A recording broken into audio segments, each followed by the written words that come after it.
একদিকে যেমন রবিবার ছিল রামনবমী, পাশাপাশি এদিন বিজেপির প্রতিষ্ঠা দিবসও ছিল, ফলে দিনটিকে কোনোভাবেই হাতছাড়া করতে চায়নি পদ্ম শিবির।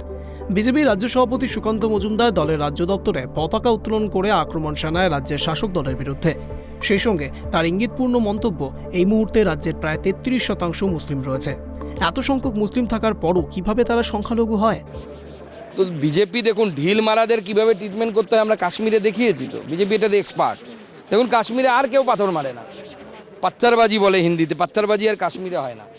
বিজেপি এলে পরে যাদের হাতে পাথর আছে তাদের হাতে ফুল চলে আসবে। দেখবেন রামনবমীর মিছিল যাবে, তারাই ফুল দেবে রামনবমীর মিছিল। মমতা বন্দ্যোপাধ্যায় হিন্দুদেরকে মেসেজ দিতে চাইছে বারবার যে আপনারা দ্বিতীয় শ্রেণীর নাগরিক এই পশ্চিমবঙ্গে।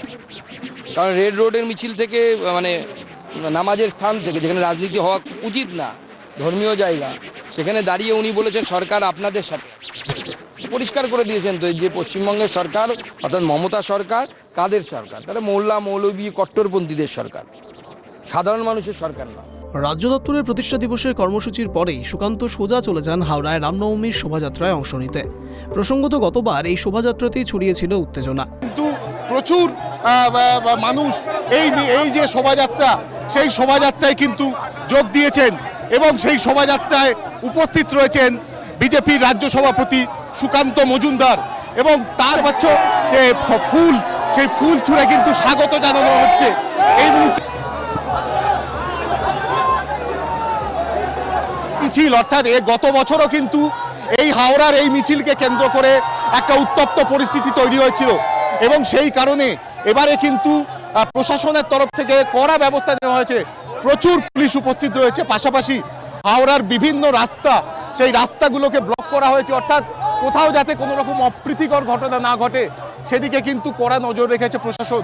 এবং তার মধ্যে দিয়ে এই মুহূর্তে পুলিশের হাতে একদিকে যেমন কাঁদা দিয়ে গ্যাসের সেই সেল রয়েছে, পাশাপাশি লাঠি রয়েছে এবং তারা কিন্তু এখানে আইপিএস পদমর্যাদার একাধিক অফিসার, তারা কিন্তু এই কেন্দ্র করে যাতে কোনো অপ্রীতিকর ঘটনা না ঘটে সেদিকে কিন্তু নজর রাখছে।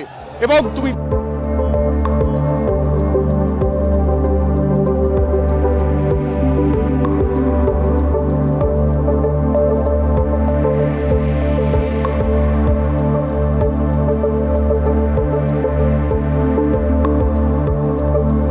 শোভাযাত্রার পর সাংবাদিকদের মুখোমুখিও হন তিনি।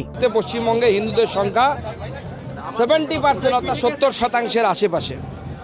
70% হিন্দু থাকার পরেও যদি আমাদের এইভাবে 5 জন আইপিএস সিপি নিজের রাস্তায় ঘুরে বেড়াচ্ছে এই রোদের মধ্যে, প্রচুর পুলিশ, 70% হিন্দু হওয়ার পরেও যদি হিন্দুদেরকে এইভাবে রামনবমী পালন করতে হয়, তাহলে আগামী 10 বছর 15 বছর পর যখন এই সংখ্যাটা 70% থেকে নেমে যাবে, যদি নেমে যায়, তাহলে হিন্দুরা কি রামনবমী পালন করতে পারবে এই হাওড়াতে, এই পশ্চিমবঙ্গে, নাকি রামনবমী পালন করতে পারবে না? নামাজের সময় তো এত মিছিল দেওয়ার, এত পুলিশ দেওয়ার দরকার পড়েনি। হিন্দু সমাজ থেকে কেউ তো গিয়ে পাথর মারেনি ঈদের নামাজে, তাহলে রামনবমীতে কেন এত সুরক্ষার প্রয়োজন হবে? এই শোভাযাত্রাকে কেন্দ্র করে যাতে কোনো অপ্রীতিকর ঘটনা না ঘটে সেদিকে কড়া নজর ছিল প্রশাসনের। পুলিশের ছয়লাভ ছিল গোটা এলাকা, চলে ড্রোন দিয়েও নজরদারি। ক্যামেরায় দেবরাজ দত্তের সঙ্গে ত্রয়ন চক্রবর্তীর রিপোর্ট, ট্রাইব টিভি বাংলা।